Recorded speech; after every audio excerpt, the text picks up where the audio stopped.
Bismillahirrahmanirrahim. Assalamualaikum warahmatullahi wabarakatuh. Alhamdulillahirabbil alamin. Allahumma shalli ala sayyidina Muhammad wa ala ali sayyidina Muhammad. Allahumma la sahla illa ma ja'altahu sahla wa anta taj'alul hazna idza syi'ta sahla. Allahumma inna nas'aluka hubbaka wa hubba man ahabbaka wa hubba amali yuqarribuna ila hubbika bi rahmatika ya arhamar rahimin. Amin ya rabbal alamin. Mudah-mudahan seperti ini Allah kumpulkan kita di dunia ini, seperti juga kelak Allah kumpulkan kita di surga Firdaus.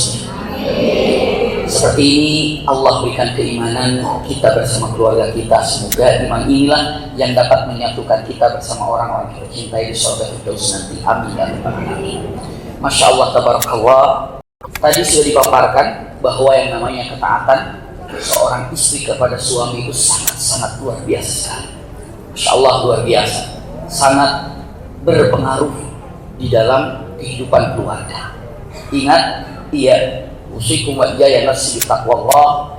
Kalau melihat daripada contoh yang ada, bagaimana ketaatannya istri-istri Nabi Muhammad SAW yang paling banyak nampak apa Siti Khadijah ataupun Siti Aisyah. Ini keindahan yang luar biasa. Bahkan tadi pegangannya ini adalah kebahagiaan suamiku itu adalah kebahagiaanku. Dan kalau dibalik pula kebahagiaan aku adalah kebahagiaan istriku. Aku tidak akan bahagia kecuali istriku bahagia. Masya Allah, itu indah sekali. Dan ini selalu dipegang oleh Rasulullah dan keluarganya. Bagaimana Siti Khadijah selalu ingin membahagiakan Rasulullah dengan apapun yang dimilikinya. Bagaimana Siti Aisyah ingin membahagiakan Rasulullah dengan apapun yang dimilikinya. Pun sama, Rasulullah pun bagaimana cara membahagiakan pasangannya dengan apapun yang dimilikinya. Masya Allah. Itu adalah terbentuk daripada ketaatan yang sangat luar biasa. Namun, ini sebagai tangganya, subhanallah, seorang suami yang paling baik, yang memang luar biasa, bahkan keluarga paling mesra, itulah kita mulai dari kata-kata itu ya. Orang sekarang zaman ini, wah enak ya foto berdua, suami sama istrinya pegangan tangan, mesra banget. Belum tentu, itu cuma di TikTok doang. Ataupun dengan mengatakan sampai bikin konten, makan bareng, wah bisa jalan bareng, foto bareng semuanya. Habis itu pisah, itu di konten saja. Takutnya begitu. Karena apa? Karena sesungguhnya keluarga yang penuh dengan kemesraan, keluarga yang penuh dengan kemesraan, ketenangan, ketentraman, keindahan. Punten, satu.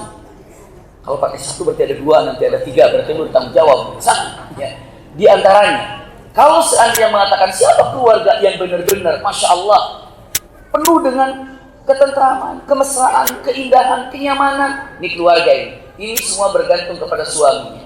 Lihat, pegang, mereka adalah wabil khusus kepada suami yang sanggup mengenalkan Allah di keluarganya. Ini dia. Sanggup mengenalkan Allah kepada keluarganya, kepada istrinya, kepada anak-anaknya. Maka ayat yang terindah yang selalu kita baca, firman Allah Subhanahu wa taala surat At-Tahrim, ya ayyuhalladzina amanu qu anfusakum wa ahlikum nar. Qu anfusakum, jagalah dirimu dari api neraka. Subhanallah. Wa ahlikum nar. Artinya Allah tidak mengatakan kalimatnya kamu masuklah ke dalam surga dan ajak keluarmu ke dalam surga. Tidak. Seakan-akan gini. Amalan untuk menjadikan ahli surga banyak, tapi hambatannya banyak. Sekarang, ini majelis taklim, amalan menuju surga apa enggak? Iya kan? Tapi ingat, ketika kita datang ke majelis taklim untuk mendapatkan amalan surga, tidak mustahil ketika di majelis taklim melakukan kekeliruan. Mungkin begitu? Mungkin. Kenapa? Karena di sini dengan mengatakan ini luar biasa nasihat Rasulullah, ittaqil maharim takun a'badan nas.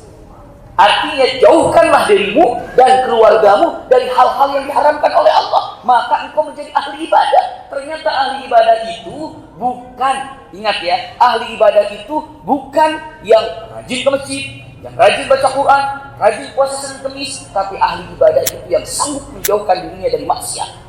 Maka bagaimana orang itu akan jauh daripada maksiat kalau tidak mengenal Allah Subhanahu wa taala? Jadi yang pertama dengan mengatakan keluarga yang paling indah, yang paling baik itu adalah khususnya tanggung jawabnya adalah suami yang dapat mengenalkan keluarganya kepada siapa? Allah. Kenalkan. Maka punten, bukankah ada keluarga yang termesra, terindah? Mereka itu siapa? Hadis Rasulullah menggambarkan. Idza staiqadha zawj atau kama qala, saya terjemahkan bebas, apabila seorang suami bangun, ya, tengah malam kah? Atau jam 3 kah? Sebaiknya bunda kalau mau sholat tahajud, ayahanda kalau mau sholat tahajud tidak jam 2 atau tidak setengah 3, cukup jam 3 saja. Kenapa? Sepertiga malam itu ya di sana kira-kira. Subhanallah, ya. Karena atas seperempat malam itu di situ maknanya. Ya, seperempat malam. Kenapa? Kalau dari jam wallahu alam dari segi kesehatan antara jam 9, 10, 11, 12, 1, 2, 3 itu ada penggantian sel yang ada dalam tubuh ini. Jadi itu masih dalam penggantian sel. Kalau jam 1 itu masih penggantian sel, itu perlu istirahat. Jam 3, jam 2 masih penggantian sel. Pokoknya jam 3 itu sel baru itu baru tumbuh. Sel baru tumbuh digunakan sholat, itu berkah. Berkah. Jadi kalau misalnya jam 1 tidur aja lagi, jam 2 tidur aja lagi, setengah 3 tidur aja lagi, mampu jam 3 bangun, mulai lagi subuh. Tapi nanti saya bisa nggak habis tahajud saya tidur lagi? Silahkan. Tapi jangan lupa subuhnya. Jangan sampai bangun jam 4 sampai jam 3, jam 4 akhirnya tidur lagi, bangunnya jam 6. Oh itu kacau. Ya, itu malah kebablasan. Dan ingat, itulah fungsinya apa? Fungsinya handphone yang kita gunakan untuk bikin apa? Alarm. Terkadang alarm nyenyak-nyenyak. Subhanallah. Iya, satu rumah udah bangun, yang punya alarm gak bangun-bangun. Punten, itu gambarannya. Sekali lagi ya, apabila seorang laki-laki bangun, Masya Allah, bangun, lalu Allahu Akbar, dia ini bangunkan istrinya untuk sholat tahajud. Bunda, bangun bun, tahajud bareng. Tahajud. Apabila dia tidak bangun, percikan air di wajahnya. Itu beneran bun, emang hadisnya gitu. Percikan air ke wajahnya. Jangan satu ember, jangan satu gelas begitu, jangan disemprot begitu satu gayung, tidak. Tapi bangunkan, Masya Allah. Itu bayangkan, ayo kita ngadap Allah yuk. Itu ngadap Allah, itu keluarga besar. Ingat, kalau dua-duanya nanti ternyata setelah itu bangun, itu keluarga besar. Terus sebaliknya, bagaimana kalau istrinya bangun duluan? Apabila istri bangun duluan, sama, bangunkan suaminya. Nggak bangun-bangun, percikan air. Setelah itu bangun, sholatlah. Walaupun hanya 2 rakaat dan 1 rakaat itu. Masya Allah. Kalau ada keluarga yang sanggup melaksanakan ini, Allahu Akbar, ini keluarga paling mesra. Nggak ada di TikTok juga nggak apa-apa. Ya, nggak ada di IG pun nggak apa-apa. Nggak ada di YouTube pun nggak apa-apa. Tapi inilah keluarga mesra. Saking ingin bikinnya konten seperti itu, dibangunin istrinya, mau tahajud sambil dipegang ini. Biar apa? Kelihatan keluarga mesra. Nggak usah dipertontonkan, karena ini berhadapan dengan siapa? Allah Subhanahu Wa Taala. Ini yang pertama. Kenalkan Allah dalam keluarga. Ya, kalau sudah mengenalkan Allah dalam keluarga, caranya bagaimana? Kalau sudah qiyamul lail sudah disiplin, apalagi yang namanya sholat 5 waktu. Saling diingatkan. Mungkin bunda pernah bertanya, Pak sudah sampai kantor? Iya. Pak makan siang? Udah. Obatnya nggak lupa? Enggak. Tapi pernahkah ditanya, duhurnya mau sholat di mana? Masya Allah. Bunda udah pengajiannya? Udah. Pulang jam berapa? Insya Allah pulang. Jadi duhur di rumah nih, apa di masjid? Tanya. Iya. Pernahkah punten? Tidak perlu dijawab. Berapa kali suami ibu bertanya, ibu sudah sholat apa belum? Atau ibu sholat di mana? Tanya, ibu sholatnya di jamaah takbir, jamaah takhir, apa jamaah weekend? Terserah. Iya. Tahu jamaah weekend? Astagfirullahaladzim. Ada sekarang anak-anak saya kalau jalan ke ada jamaah weekend nggak? Maksudnya apa? Disatuin selama liburan gitu. Tidak ada ya. Ya sholat biasa. Tapi sekarang saya tanya, bunda berapa kali bunda ditanya tentang urusan sholat oleh suami? Itu. Ataupun punten, ibu berapa kali bunda nanya kepada suami urusan sholat? Masya Allah. Karena itu pentingnya itu. Jadi umat Nabi Muhammad, keluarganya akan baik-baik saja selagi mendisiplinkan sholat. Ulangi lagi ya. Permasalahan keluarga akan datang bertubi-tubi karena mereka punya masalah dengan urusan sholat. Kalau keluarga nggak punya urusan ataupun nggak ada masalah dengan sholat, istilahnya apa? Sholat 5 waktu, oke. Masya Allah, qiyamul lail iya, ba'diyah, qobliyah, dihajar habis semuanya, dihajar habis semua masalah dalam keluarga itu. Gampang, caranya demikian. Ada sahabat, Masya Allah, ini mah sudah sampai mau kepercayaannya, Mir. Udah mau ke tingkat percaya, udah diajukan itu. Cuma kita mau konsultasi. Suaminya dengan saya, istri sama Umi. Pertanyaan yang kami lontarkan kepada dua-duanya, sholatnya kalian? Jawaban, hehehe. Nah itulah masalahnya. Ya sholatnya kalian? Iya, saya kadang-kadang itu masalahnya. Coba berdisiplin sholat. Coba mulai sekarang disiplin sholat. Akhirnya, terus bagaimana solusinya? Solusinya sholat dulu rapikan. Iya. Saling mengingatkan sholat, saling beristighfar. Subhanallah, dalam 1 minggu apa yang terjadi dengan mengatakan tiba-tiba tidak mau tidak mencabut gugatan, tiba-tiba itu tuh, Masya Allah, 3 bulan setelah itu umrah bareng mereka. Bareng umrah suami istri itu, Masya Allah. Dan anak-anaknya datang mengucapkan terima kasih, mengatakan Alhamdulillah, mama dan bapak saya tidak jadi pisah. Dia tanya, konsepnya apa Abi Umi? Saya jawab, tanya saja sama bapak sama ibu kalian. Apa? Lalu begitu ditanya, ibu bapaknya ngomong, sholat nak, sholat. Subhanallah. Itu penting itu. Jadi kita bicara tentang teori dengan mengatakan keluarga sakinah, teori keluarga mendapatkan berkah, teori. Jawabannya, seperti apa keluarga itu menjaga sholat, seperti itulah Allah akan jaga keluarga itu. Itu bunda. Selagi apa, seperti apa bunda, Masya Allah, istilahnya apa, melahap habis tentang urusan sholat. Semua masalah akan dilahap habis. Kenapa? Sholat itu luar biasa. Jadi sekarang tinggal cek. Kalau mengatakan, oh kalau gitu suami saya atau saya sebagai laki-laki ngajak sholatnya, iya. Masya Allah. Bahkan bunda, Siti Aisyah. Tidak ada yang paling disenangi wajah Rasulullah oleh Siti Aisyah kecuali saat Rasulullah berangkat ke masjid melaksanakan sholat. Itu favorit wajah Rasulullah yang dilihat. Jadi kalau Rasulullah sedang, ya Rasul itu pakaian sudah siap, itu ditunggu. Kenapa? Karena mau sholat. Nunggu wajahnya. Rasulullah mau sholat, akan keluar dari kamar. Ngelihat, begitu berdiri. Ke masjid ya Rasulullah? Iya. Masya Allah. Lalu setelah itu apa? Langganan Siti Aisyah.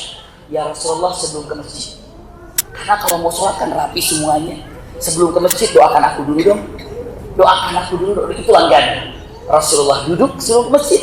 Pegang Siti Aisyah, doanya, ya Allah ampuni dosa Aisyah, dosa yang dirasakannya atau dosa yang tidak dirasakannya, dosa yang diketahui atau tidak diketahuinya. Masya Allah. Ya Allah ampuni Siti Aisyah dari kesalahan-kesalahannya, baik yang disadari atau yang tidak disadarinya. Kata Rasulullah, amin. Siti Aisyah dengan wajah yang sumringah, amin, senang. Lalu Rasulullah bertanya, atas surina dan kamu senang dengan doa yang aku panjatkan tadi? Wahai Aisyah, aku senang ya Rasulullah. Ini sedikit gambaran. Bunda ini Rasulullah juga cinta sama kita ya. Lihat, Rasulullah mau ke masjid. Ini agak sedikit melebar. Rasulullah mau ke masjid. Tunggu Siti Aisyah. Ya Rasul, doakan aku dong. Rasul berdoa, ya Allah ampuni kesalahan-kesalahan istriku Aisyah. Baik yang dirasakannya atau tidak dirasakannya. Ampuni. Subhanallah. Siti Aisyah mengatakan, ya Allah, aku doakan Rasulullah agar Allah mengampuni dosa-dosaku yang dirasakan atau tidak dirasakannya. Terima kasih ya Rasulullah. Rasul bersabda, kamu senang didoakan itu? Senang ya Rasulullah. Dengarkan Aisyah, setiap hari habis sholat aku berdoa ini untuk umat. Jadi untuk kita. Jadi Rasulullah habis sholat itu, ya Allah ampuni dosa-dosa umatku, baik yang mereka punten disadarinya atau tidak disadarinya. Itu salah satu bentuk Rasulullah mencintai apa? Kita. Ya, tapi fokus sekarang bagaimana ke dalam keluarga sekarang. Masya Allah, iya, ibu bapak, pakaian yang terindah yang digunakan oleh suami ternyata adalah pakaian ketika akan menghadap apa? Sholat. Menghadap sholat. Kalau bisa, bukan hanya bunda merapikan itu dan ini, tapi pakaian sholatnya pun dirapikan. Kenapa? Karena suami harus ada dukungan penuh ketika ingin melaksanakan ibadah sholat. Ulangi lagi, kewajiban suami untuk keluarga itu adalah ajak agar keluarga mengenal Allah. Ini pertama. Masya Allah, ya. Ajarkan agar keluarga bisa mengenal Allah. Ini pertama, pegang baik-baik. Bagaimana caranya? Sholat. Permasalahan hidup tuntas semuanya karena dengan sholat. Masalah yang penting sholat. Al-Quran mengatakan wasta'inu bisabri. Masya Allah, hafal Quran semua. Tadi bisa bahasa Arab. Tadi bisa bahasa Arab, sekarang hafal Quran semuanya. Masya Allah, coba sambung ayat. Inna atoinakal kautsar. Terus hafal, luar biasa. Fabi ayyi ala. Masya Allah. Lain syakartum walam yakul lahu kufuwan ahad. Apa? Allah. Ujung itu mah ya. Ujungnya balik lagi ke depan. Walam yakul kufuwan ahad. Wallahu ahad. Ya, tapi hafal semuanya, masya Allah. Kita lanjut lagi yang kedua. Suami ini, masya Allah, ketaatan yang harus dilihat oleh suami itu tadi. Ketaatan ini akan sangat berpengaruh. Ini suami, punten, Abi maki saya sudah ajak lo istri sholat. Abi maki saya sudah ajak istri untuk berhijab. Abi maki saya udah ajak anak-anak saya lebarnya ke anak. Karena yang namanya suami itu istri dan anak, gitu kan? Saya sudah ajak, tapi susahnya luar biasa. Nggak tahu dia gaulnya sama siapa. Saya sudah cek siapa yang di-follow sama dia, aman-aman aja kok. Iya, saya udah ngecek followernya juga, aman-aman aja. Tapi kenapa ya? Tahajud susah. Subhanallah. Baca Quran susah. Ke masjid susah, untuk majelis taklim susah. Apa masalahnya? Punten, jangan dulu cek mereka gaul sama siapa. Jangan dulu cek mereka itu dan ininya, tidak dulu dicek, tapi introspeksi diri, wahai para suami. Apa?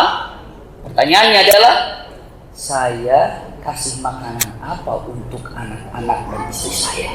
Itu ngaruh, itu bunda. Ngaruh, sangat ngaruh. Ya kan Al-Quran begitu. Apa kata-katanya? Nisa'ukum harthul lakum fa'tu harthakum anna syi'tum. Sekarang dia tawadu dia. Enggak dilanjutin ayatnya. Nisa'ukum harthul lakum fa'tu harthakum anna syi'tum. Tahu bunda artinya? Istri itu bagaikan ladang, bagaikan kebun. Maka silakan para suami mau diisi apa, ditanami apa. Apabila ditanami timun, tumbuh timun. Ditanami cabai akan timbul cabai. Nah itu dia. Apa yang ditanam, itu yang tumbuh. Makanan apabila yang haram masuk dalam perut istrinya, maka yang haram itu jadi dagingnya, jadi punten sel-sel yang tumbuh dalam tubuhnya. Karena sesuatu yang haram itu tumbuh dalam tubuhnya, maka dia susah untuk bergerak dalam ketaatan. Kenapa? Karena tumbuh dari sesuatu yang haram. Maka ketika jadi mata, makanan itu kan energinya untuk jadi mata. Maka karena tumbuh daripada yang haram, mata ini bakal senang melihat yang haram. Kaki ini akan banyak melangkah kepada yang diharamkan. Tangan pun sama. Jadi kalau ayahanda atau ikhwah dengan mengatakan saya ingin mengenalkan keluarga saya kepada Allah, saya akan tarik nama Allah dalam keluarga saya. Kenapa sulit? Cek makanannya apa. Cek makanannya apa. Subhanallah. Nggak bisa bergerak kalau makanannya nggak bagus. Maka punten, inilah yang terpenting. Selalu Rasulullah mengatakan kalimatnya, wah itu makanan halal itu penting sekali. Kenapa? Al-Quran, hadis Rasulullah membahas tentang masalah rizki yang halal, rizki yang haram. Ini nggak boleh riba, ini nggak boleh itu. Kenapa? Urusannya apa? Keluarga urusannya. Urusannya apa? Kenikmatan ibadah. Sampai sekarang mungkin bertanya, ya Rabb, kenapa saya ibadahnya kurang nyaman, ibadahnya kurang nikmat? Cek dulu itu makanan. Itu tanggung jawab siapa itu? Suami. Iya. Suami, karena dikatakan ar-rijal qawwamuna 'alan nisa. Itu qawwam itu artinya punten, bukan dijadikan sebagai istilahnya apa ya? Istri itu berada di tunjuk, suami itu bukan. Oh, laki-laki kan di atas perempuan, semua tergantung laki-laki, harus taat kepada laki-laki. Tadi Umi Maki sudah mengatakan apabila perintah itu dalam ketaatan kepada Allah. Tapi kalau masih tidak, tapi makna qawam itu pendirinya harus mendirikan keluarga dengan indah. Qawam, masjid. Ada tiangnya nggak itu? Kalau nggak ada tiangnya, roboh. Nah, tiangnya ini tergantung berapa yang diperlukan masjid ini. Nggak mungkin masjidnya besar, tiangnya dikit. Maka punten, keluarga ini yang mendirikan tiangnya itu adalah siapa? Suami. Tiang. Qawam. Subhanallah, tiangnya dibuat. Dan punten, kalau dikatakan Rasul sallallahu alaihi wasallam, "Rijal qawwamuna 'alan nisa", masyaallah. Ini sedikit saya mampir untuk Siti Aisyah dan Rasul sallallahu alaihi wasallam. Kan dalam keluarga, Masya Allah, bukan hanya mengenalkan kepada Allah saja, tapi apa, makanannya pun halal luar biasa. Emang Rasulullah cari kasih nafkah sama istrinya, kasih nafkah. Bagaimana cara kasih nafkahnya? Dalam riwayat, bukan per hari, bukan per minggu, bukan per bulan, tapi per berapa? Per tahun nafkahnya. 1 tahun ini, nafkah dari saya 1 tahun. Ini 1 tahun. Berapa kurma yang disiapkan? Kalau tidak keliru, besar nafkah yang diberikan oleh Rasulullah SAW kepada istri-istrinya setiap per orang. Kalau tidak keliru, saya coba tahqiq lagi nanti ya. Saya lupa mendengarkan daripada tausiah ini, tapi diperkirakan kalau pakai apa namanya? Pakai timbangan itu sampai diperkirakan 20 ton kurma untuk 1 tahun.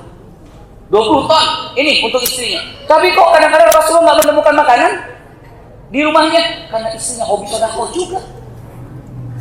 Sedekah. Subhanallah.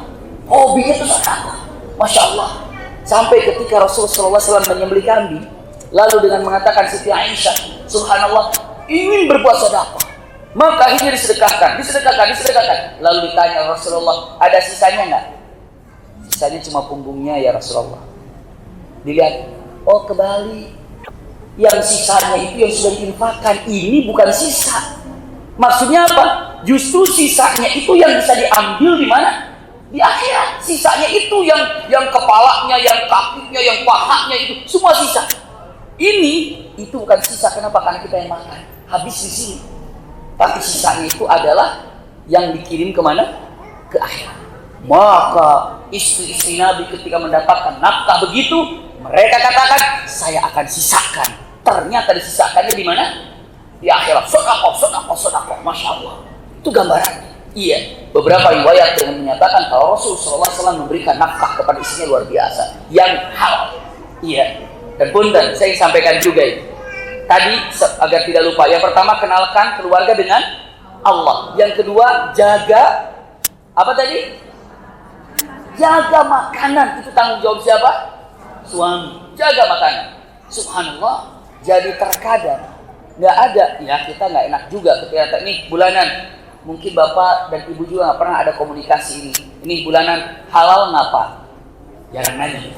Halal ngapa? Nggak percaya? Udah nggak mau ulang, ambil lagi. Kadang-kadang begitu dikasih mengatakan, kok cuma segini? Nggak dipikirkan halal dan haramnya. Iya. Tapi di sini kalau diingatkan, ya kalau wajar. Istri tadi bertanya dengan mengatakan kalau ada kekeliruan sampai, iya. Usikum wa jaya nafsi bitaqwallah. Lihat, yang pertama, kenalkan Allah kepada keluarga. Yang kedua, jaga makanan. Masya Allah, jaga makanan. Ini adalah cara untuk mendekatkan diri kepada Allah. Mustahil keluarga akan menikmati ibadah kalau ada makanan haram di dalamnya. Jadi pahami bun ya? Punten. Dan mustahil ada makanan yang bagus juga kalau tidak pernah diajak, dibangkitkan. Untuk apa? Dekat dengan Allah Subhanahu wa Ta'ala. Kadang-kadang begini. Saya akan sampaikan beberapa poin, agak nyambung juga, tapi nomor 2-nya, tapi langsung disampaikan nomor 4 ini. Punten bunda. Ataupun dari 4 poin ini. Manusia ini, kata Imam Ghazali, itu ada 4 kategori. Iya. Dari 4 kategori ini umum daripada pegangan kita ini. Iya. Yang pertama, ada kategori rajulun yadri wa yadri annahu yadri. Ada seseorang yang berilmu dan dirinya sadar kalau dirinya berilmu. Masya Allah. Orang yang berilmu dan dirinya tahu kalau dirinya berilmu, maka ikuti kata Rasul, kata Imam Ghazali. Punten, kata Imam Ghazali, ikuti. Kalau ada orang yang berilmu dan dia sadar dirinya berilmu, ikuti karena dia itu orang alim. Orang alim. Indah kalau suami berilmu dan tahu kalau dia berilmu, maka ikuti. Masya Allah. Ilmunya apa? Ilmu yang bisa dimilikinya. Ilmu sholat, Masya Allah. Ilmu puasa. Dan itu adalah ilmu fardu ain yang tidak boleh seorang mukmin tidak tahu itu. Jadi kalau ilmu ada dua kan, ada ilmu fardu ain dan ada ilmu fardu kifayah. Kalau fardu ain yang wajib kita ketahui semuanya adalah ilmu yang berkaitan dengan Allah, salat, puasa, baca Quran, itu termasuk fardu ain gitu. Iya, haji itu fardu ain. Cuma sangat disayangkan orang belajar haji itu pas mau haji aja. Coba kalau sekarang kita adakan acara kajian di masjid Aqsa ini gitu ya, judulnya adalah manasik haji. Semua akan bertanya, hajinya kapan? Emang udah datang? Padahal yang namanya ilmu haji ini punten harus kita tahu. Walaupun hajinya kapan tahun, walaupun belum daftar, ilmu hajinya udah nempel. Coba orang kalau manasik haji karena mau apa? Mau haji aja. Kenapa harus begitu? Emangnya manasik haji bagi orang yang mau haji saja? Tidak, sebagai muslimin muslimat harus tahu itu manasik haji itu kayak apa. Apa itu Arafah? Apa itu? Sepertilah kira-kira. Ulangi lagi, saya sampaikan, simpan baik-baik. Iya. Jadi usikum wa iyaya nafsi bi taqwallah. Jadi ke haji, jadi apa tadi ceritanya? Yang pertama tadi tahu apa tadi Kutan? Yang pertama? Yang pertama, rajulun yadri wa yadri annahu yadri. Orang berilmu dan dia sadar kalau dirinya berilmu. Itu orang alim, ikuti. Nah ini banyak yang kedua ini. Iya, rajulun yadri wa la yadri annahu yadri. Nah ini kadang-kadang seseorang yang berilmu tapi dirinya tidak sadar kalau dirinya berilmu. Seseorang berilmu tapi dirinya tidak sadar kalau dia berilmu. Kata Imam Ghazali, itu ibaratnya orang tidur, bangunkan. Bangunkan. Di antara seorang suami melihat istrinya, terkadang istrinya itu punten paham, berilmu, punya keahlian, tapi suami punten tidak membangunkannya, maka bangunkan. Coba cek kalimatnya, usikum wa iyaya nafsi bi taqwallah. Ada nggak yang wanita itu sebenarnya cerdas, pintar, lalu suaminya tapi istri itu tidak sadar kalau dia cerdas dan pintar? Maka dengan cara membangunkan, mah belajar ngaji, mah coba ikut kepengurusan majelis, mah. Kenapa? Itu seperti membangunkan. Ternyata begitu dia masuk ke majelis ta'lim, Masya Allah, dia orang paling wah, paling keren, paling hebat, paling punya ide. Kenapa? Setelah istrinya dibangunkan oleh siapa? Oleh suami. Ada kayak gitu. Masya Allah. Baik itu dari secara majelis ataupun secara usaha ada. Ada begitu. Ada, Masya Allah. Pas lagi COVID, itu ternyata kan lagi COVID nggak kemana-mana gitu ya. Pada diam gitu, lagi karantina waktu itu ya. Masya Allah, tabarakallah. Ternyata suaminya nggak kerja gitu ya. Qadarullah. Istrinya itu bikin masakan ya Masya Allah kayak ikan goreng gitu ya, dikasih pecak begitulah kira-kira. Ternyata suaminya bilang, enak nih masakannya. Istrinya tuh berilmu bisa masak ikan, tapi istrinya nggak nyadar kalau dirinya masakannya enak. Akhirnya apa? Dibangunkan oleh suaminya. Akhirnya apa? Orang lagi kepepet, Masya Allah, jual ikannya laku. Akhirnya penghasilan daripada suaminya tidak ada, tapi penghasilan istrinya naik. Siapa yang membangunkannya? Suaminya. Itu terkadang qawwam itu suami itu bisa melihat sesuatu yang ada dalam istrinya, kira-kira apa ini? Dibangkitkannya itu apa? Nah itu dia. Kadang-kadang Masya Allah tabarakallah, usikum wa iyaya nafsi bi taqwallah. Sebenarnya dia ini kalau tahajud dia mendapatkan ketenangan. Dia tahu ilmu tahajud, dia tahu bacaannya, dia bisa baca Quran, tapi baca Quran enggak. Puasa Senin Kemis enggak, tahajud enggak, duha enggak. Nah itu padahal sudah tahu ilmunya, maka bangunkan. Coba cek, sekarang saya tanya, Ibu Punten, tahu kan ilmu tahajud luar biasa kan? Pahalanya kan? Sampai maqamah mahmudah kan? Duha bagaimana pahalanya kan? Sebelum tidur baca surat Al-Mulk itu luar biasa kan? Siang ataupun pagi hari membaca suratul Waqiah luar biasa kan? Puasa Senin Kamis keindahannya luar biasa kan? Bunda sudah tahu itu ilmunya ada, tapi tidak sadar kalau ibu tahu, maka bangunkan ke suaminya. Mah, Senin Kamis, Masya Allah. Mah, tahajud nanti, mah duha yuk. Kenapa? Sebenarnya jalan keindahannya sudah ada, hanya sayang belum diapakan? Belum dibangunkan. Siapa bangunkan? Suaminya. Ternyata yang mestinya membangunkan tidur, ya repot. Iya, berarti benar-benar anfusakum itu kepada suami. Ulangi lagi ya, ini sedikitnya nomor 2-nya, tepatnya di situ. Tolong qawwamuna 'alan nisa, cek terkadang ada sesuatu yang diketahui ilmunya oleh kita, namun kita tidak mengerjakannya, maka itu ibaratnya orang apa katanya? Tidur, maka diapakan? Bangunkan. Yang ketiga, rajulun la yadri wa yadri annahu la yadri. Seseorang yang tidak berilmu dan dia sadar kalau dirinya tidak berilmu. Seseorang yang tidak berilmu dan dirinya sadar tidak berilmu, maka kalau seperti itu Imam Ghazali mengatakan arsyidu, ajarkan dia. Enak kan orang yang tidak berilmu dan sadar dirinya tidak berilmu, enaknya itu? Enak, tinggal diajarkan. Orang nggak tahu, saya nggak tahu, diajarkan. Nomor 4 yang parah, dan ini jangan sampai terjadi dalam keluarga. Apa nomor 4 ini? La yadri wa la yadri annahu la yadri, itu kacau. Dia tidak tahu ilmunya dan dia tidak sadar kalau dirinya itu tidak tahu. Jadi orang itu sok tahu. Itu kalimatnya. Ulangi lagi ya. Diajarkan. Jadi dirinya tidak tahu ilmunya dan dirinya tidak sadar kalau dirinya tidak tahu. Itu bahayanya. Ketika diarahkan, dia tidak sadar kalau dia tidak tahu. Jadi orangnya itu merasa sok tahu. Jujur. Terlepas dari hubungan keluarga, saya tanya sama bunda, ayahanda, yang ada di sekeliling kita banyak tipe 1, tipe 2, tipe 3, tipe 4. Tipe berapa ini? Tipe 4? Yang 4 ya. Kenapa keempat itu? Orang yang apa? Yang tidak tahu tapi dirinya tidak sadar kalau dirinya tidak tahu. Ini bahaya sekali.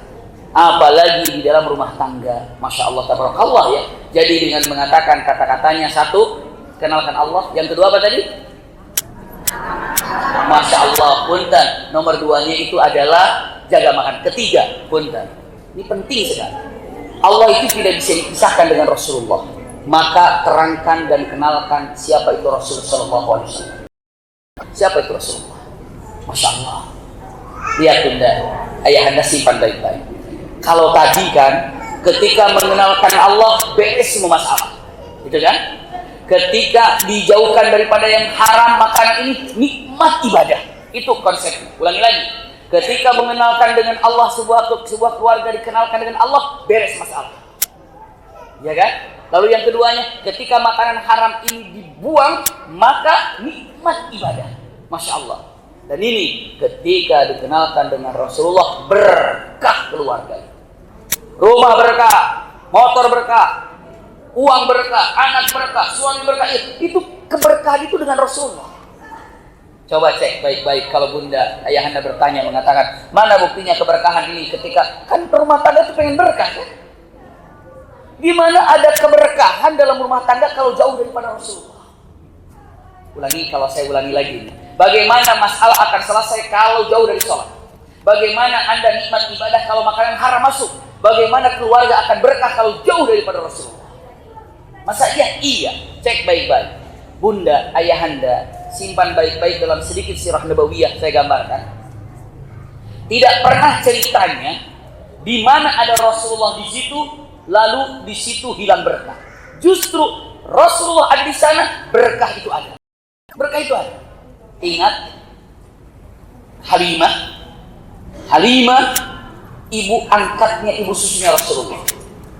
Miskin bunda. Iya, punya anak perempuan namanya Syaimah. Syaimah ini adalah anaknya Halimah. Miskin. Kadang-kadang hari ini makan, besok nggak tahu seperti itu. Maka saat datang ke Mekah, iya, lalu siap untuk membawa Rasulullah untuk disusukan kepadanya. Saat Rasulullah dipegang oleh Halimah, karena makan pun jarang, berarti air susunya apa? Kering. Susunya nggak ada, airnya itu nggak ada. Kenapa? Karena kering, nggak ada makanan. Begitu dipegang apa itu Rasulullah SAW, Masya Allah, tiba-tiba apa? Air susunya penuh. Air penuh. Maka beliau katakan, ya ini penuh nih. Sampai akhirnya luar biasa.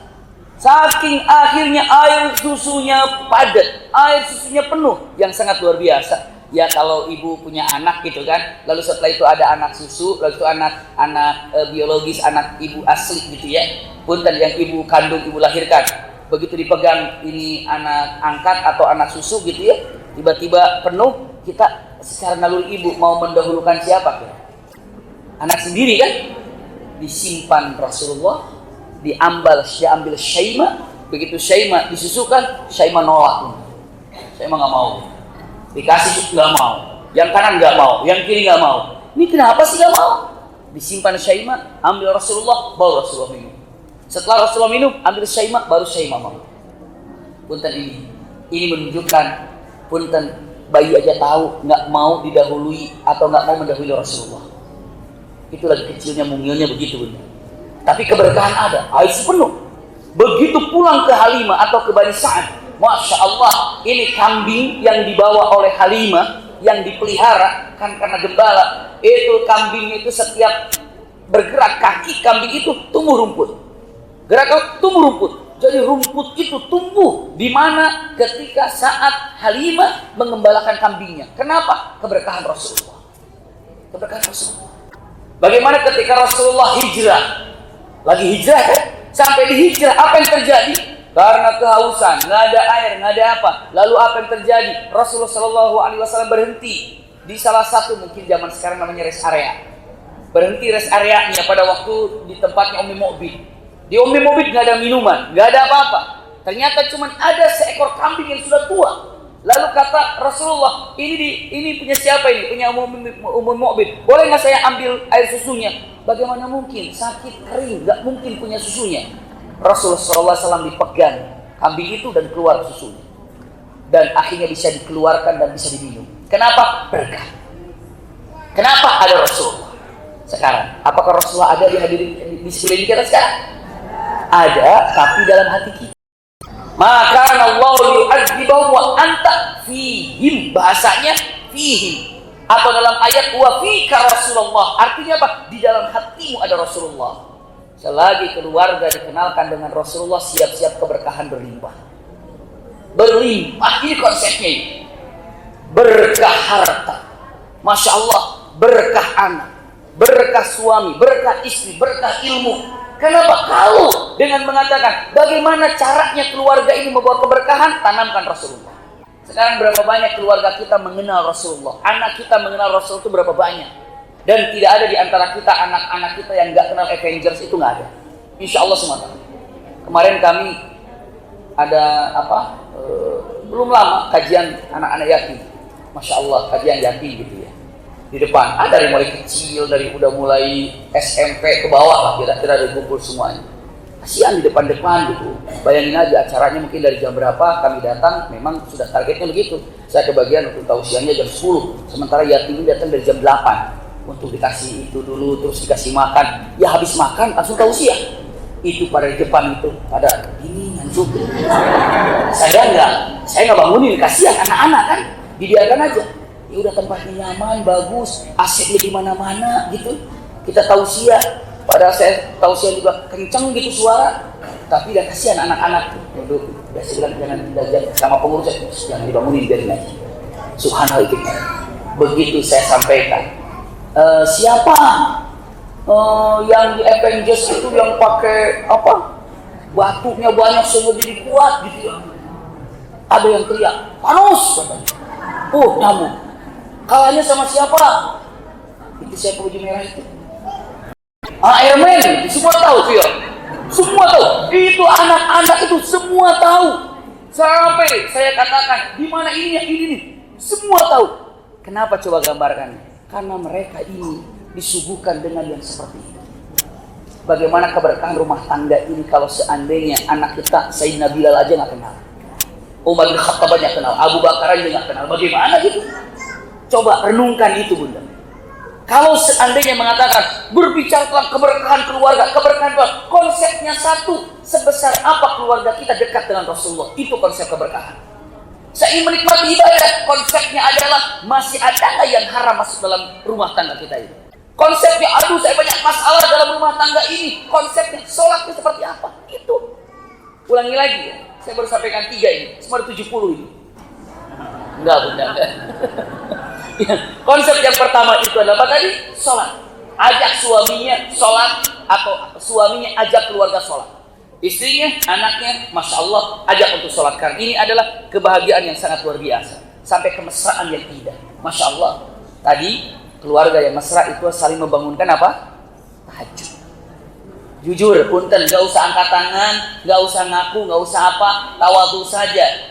Ayahanda bunda siapa yang pernah saling membangunkan untuk qiyamul lail, luar biasa.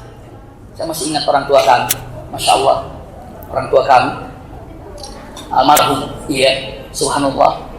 Jadi kalau, atau ibu almarhumah, jadi kalau mereka itu bangun jam 3, itu nggak pernah bangun ke anak-anak, nggak pernah. Tapi apa? Gelar sejadah di samping kita lagi tidur, Allahu Akbar, Bismillahirrahmanirrahim, kita dengar, oh bapak lagi sholat, gitu.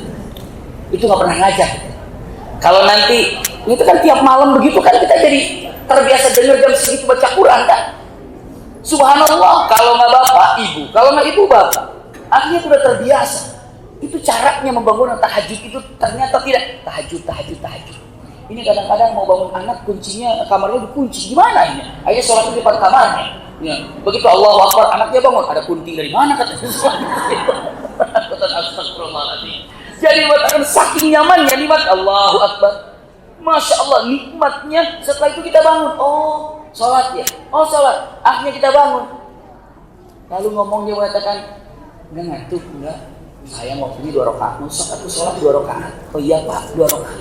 Tapi prosesnya dari mulai sholat sampai tahajud itu nggak seminggu, nggak 2 minggu, prosesnya panjang. Biar terbiasa dulu anak itu mendengar ayat Quran jam segitu. Dan saya hanya bisa memperkirakan, mengatakan mungkin almarhum ketika membangunkan almarhumah gayanya seperti itu. Mungkin almarhumah ketika membangun almarhum seperti itu. Lalu saya tanya dengan mengatakan, kalau membangunkan mama atau membangunkan bapak bagaimana? Jawabannya mengatakan, udah baca Quran aja. Tapi kalau masih dalam keadaan nyenyak juga, baru dibangunkan. Gimana cara bangunkannya? Salam. Assalamualaikum. Assalamualaikum. Masya Allah. Bayangin bunda bangun tidur dikasih doa. Assalamualaikum. Assalamualaikum. Kalau 3 kali nggak bangun-bangun, tambah. Assalamualaikum ahlul kubur. Gitu. Iya. Lagi. Nggak bangun-bangun, nyenyak banget ya. Assalamualaikum. Dibangun ahli kubur, insya Allah bangun. Tapi yang jelas ini konsep terindah adalah hilangkan semua permasalahan dalam rumah tangga dengan cara apa? Pasti ada usahanya, pasti ada tawakalnya, pasti ada musyawarahnya. Tapi cek dulu ini loh, apa namanya ya, jalurnya itu sholatnya bagaimana? Kalau sholat disiplin, semua akan bisa mudah mendapatkan jalur-jalur terbaik. Ini dia benar. Iya, berbicara konsep keluarga sakinah, keluarga terbaik adalah suami tanggung jawab bagaimana mengenalkan Allah dalam keluarga. Buktikan dengan sholat. Intinya nantinya kalau udah sholat, baca Quran iya, sedekah terpikirkan, zakat terpikirkan, itu akan terpikirkan semuanya selama sholatnya masih oke. Yang kedua apa? Hati-hati dengan makanan haram. Hati-hati. Sholat apapun tidak dinikmati kalau makanannya haram.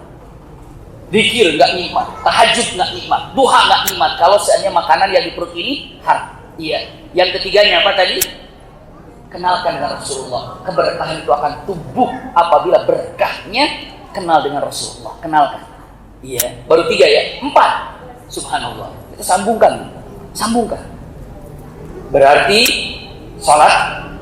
Lalu yang kedua makanan. Yang ketiga. Iya, Masya Allah. Yang keempat, simpan baik-baik. Tolong untuk keluarga besar yang kita miliki, iya, untuk suami atau istri, ini untuk takarrub kepada Allah Subhanahu wa taala ini, Masya Allah, ajak selalu untuk bersyukur. Penting Bunda. Cara bersyukurnya bagaimana? Ini lihat, syukurnya di depan istri, di depan suami. Caranya bagaikan Rasulullah kepada Siti Khadijah.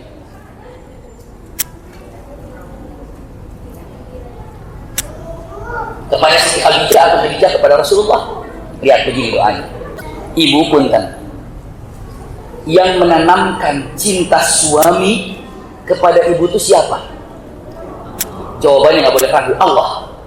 Lalu yang menanamkan cinta ibu, iya, kepada suami siapa? Allah. Yakin itu kan? Masya Allah. Yang menanamkan cinta pasangan hidup kita kepada kita adalah Allah, bukan karena dirinya, bukan Allah yang tanamkan itu. Allah yang menanamkan cinta itu. Iya kan? Nah pertanyaannya, terkadang yang menanamkan rasa cinta suami kepada ibu itu adalah Allah. Yang menanamkan rasa cinta ibu kepada suami juga adalah Allah. Kenapa ibu terlalu sibuk untuk mengurus cinta suami saja? Padahal yang menanamkan cinta suami itu siapa? Allah. Colek dong Allahnya. Iya. Caranya makan, ya Allah terima kasih Engkau telah hadiahkan cinta suami kepada aku. Kalau ada orang merasa hampa, merasa garing kalau bahasa sekarang. Kenapa ya saya nih merasa cintanya hampa begini ya? Ada apa ya? Punten, tidak ucap terima kasih atas dapat rasa cinta dari suami kepada dirinya dan dirinya kepada suaminya. Jadi arahannya punten doanya. Ya Allah, terima kasih. Engkau telah hadiahkan kepadaku cinta suamiku untukku. Dan terima kasih ya Allah, Engkau telah hadiahkan dalam hatiku untuk mencintai suamiku. Karena dulu waktu menikah saling cinta nggak itu? Nggak ada gini, aku benci sama kamu, nikah yuk, nggak ada itu. Iya, nggak ada kayak gitu, nggak ada. Saya sebel sama kamu, malas saya jumpa kamu.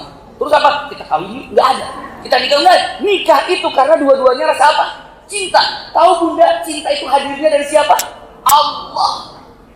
Bahkan lihat Bunda, iya. Nomor 4 ini yang saya sampaikan, syukur kepada Allah. Caranya bagaikan Rasul, ya Allah, terima kasih Engkau telah hadiahkan kepadaku cintanya Khadijah. Dan terima kasih ya Allah, Engkau telah hadiahkan kepadaku, aku mencintai Khadijah. Karena ucap terima kasih ini, Allah tambah lagi rasa cinta Khadijah untuk Rasulullah. Dan Allah tambah lagi cinta Khadijah untuk Rasulullah dan Rasulullah untuk Khadijah. Karena la in syakartum la azidannakum. Engkau bersyukur dari apa yang telah kau dapatkan, maka aku akan tambah. Engkau bersyukur menyatakan terima kasih karena Khadijah telah mencintaimu, maka aku akan tambah cinta Khadijah untukmu.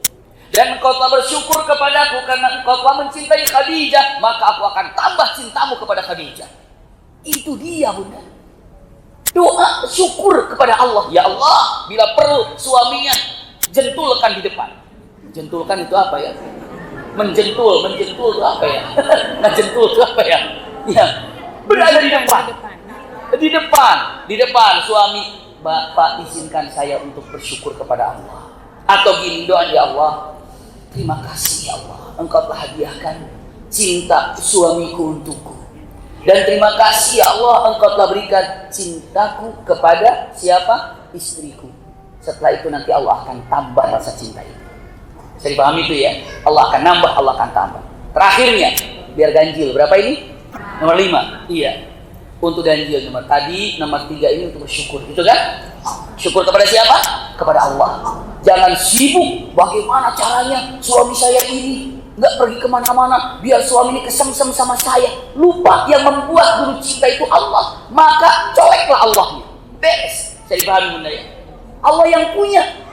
Allah yang punya. Bagaimana ayatnya tuh? Wa'lamu an bainal Wa'lamu annahu yahulu bainal mar'i wa qalbi. Iya, dengan mengatakan bahwa hati seseorang ini, Masya Allah, itu terpisah dengan apa itu? Terpautnya dengan Allah. Jadi kalau sekarang gini nggak, colokan listrik gitu ya. Kalau di sini colokin gitu ya, terus nyampe ke sana, kenapa ini nggak di sini saklarnya nggak bisa? Cek di sini. Oh, ini yang putusnya. Sambungkan putus ini, bantu akan nyala. Jadi pahami Bunda ya? Ini dengan mengatakan terputus dengan Allah, terputus suami istri. Terputus suami istri. Cinta suami istri ini diantaranya adalah punten penyambungnya adalah Allah. Penyambungnya adalah Allah. Simpan baik-baik gambaran yang sangat luar biasa untuk kita pegang, bahwa di poin nomor berapa tadi, nomor 4 ya? Apa nomor 4 barusan? Bersyukur. Masya Allah. Syukur itu luar biasa. Karena Allah akan tambah. Ingat ya, saya akan patenkan gini. Ibu bapak, saya yakin, iya. Tidak ada di antara ibu yang tidak menemukan kekurangan suaminya. Dan saya pun yakin tidak ada di antara bapak yang tidak menemukan kekurangan istrinya. Semua tahu. Kapan itu? Setelah menikah baru ketahuan. Sebelum menikah kan suami saya, istri saya, wah the best, subhanallah. Setelah menikah, Innalillahi. Sampai ada setan bisikin dalam ini dipunten. Kalau ada perasaan itu pastikan dari setan. Andai saya memilih fulan kemarin ya, padahal dia urutan 2 kemarin. Itu setan itu benar. Setan itu. Kalau mengatakan kayaknya saya salah nikah dengan dia, itu setan. Iya, jangan pernah mengatakan itu. Kenapa? Ini setan kalau sudah mengatakan kata-kata demikian. Salah saya memilih dia itu. Padahal saya sudah istiqoroh, salah saya. Ini ustaz sih ngajak-ngajak begini, ustaz yang dibawa-bawa. Padahal dirinya aja yang apa? Nggak bisa jaga. Nah, punten ya, kalau sudah ada bisikan itu bisikan setan. Punten, nomor 5-nya sekarang. Punten bunda, yakinkan pasangan hidup itu adalah, punten ya, ayat yang sangat indah sebelum saya sampaikan nomor 5 ini. Firman Allah Subhanahu wa taala, "Wa min ayatihi an khalaqalakum min anfusikum azwaja." Saya tidak membahas tentang litaskunu ilaiha wa ja'ala bainakum mawaddatan wa rahmah, tidak, tapi kepalanya. Indah bunda. Allah tegaskan mengatakan, dari tanda-tanda keagunganku, dari tanda-tanda kemuliaanku, gitu ya, aku ciptakan ya min anfusikum azwaj, dari jenismu itu pasangan itu. Lihat-lihat, di situ digambarkan wa min ayatihi, ayat.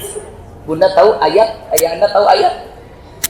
Ayat ini ada 2. Paling tidak, saya sampaikan singkat, ada ayat-ayat Allah yang dibaca. Ayat-ayat Allah yang dibaca apa? Ayat Allah yang dibaca apa? Al-Quran. Punten bunda, Al-Quran itu ayat Allah kan? Kewajiban kita kepada Quran apa? 1. Membacanya, 2. Menghafalnya, 3. Mempelajarinya, isinya, 2. Mempraktekannya, yang kelima mengajarkannya. Itu kan ayat Allah kan? Itu ayat Allah. Itu adalah ayat Allah, Quran, yang harus kita baca, kita hafalkan, kita pahami, kita kerjakan apa yang diperintahkan, kita jauhi apa yang dilarang oleh Al-Quran. Lalu yang kelimanya kita ajarkan Quran itu. Itu ayat Allah. Kenapa? Itu Quran. Ternyata bunda, ada ayat Allah yang bukan dibaca, tapi apa? Yang nampak, dilihat. Gunung ayat Allah, matahari ayat Allah, bintang ayat Allah, lautan ayat Allah. Untuk apa? Dijaga juga kan? Allah tambah satu khusus. Ternyata pasangan hidup kita ini adalah ayat Allah. Ayat Allah. Karena Allah kata wa min ayatihi an khalaqalakum min anfusikum azwaja. Dari tanda-tanda atau dari salah satu ayat Allah yang aku hadiahkan, aku berikan kepadamu adalah pasangan hidupmu. Itu ayat Allah. Berarti apa? Tolong jaga dia seperti Anda jaga Quran. Maka hafalkan dia seperti Anda menghafalkan Quran. Masya Allah, lindungi dia seperti Anda melindungi Al-Quran. Kenapa? Itu ayat Allah loh, nama-namanya ayat Allah. Allahu Akbar.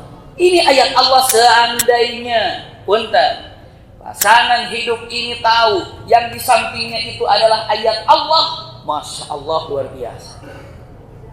Ketika begitu datang suaminya, ya Allah, ini ayat Allah kok jadi begini sekarang. Jangan begitu bunda, emang itu ayat Allah sekarang ini.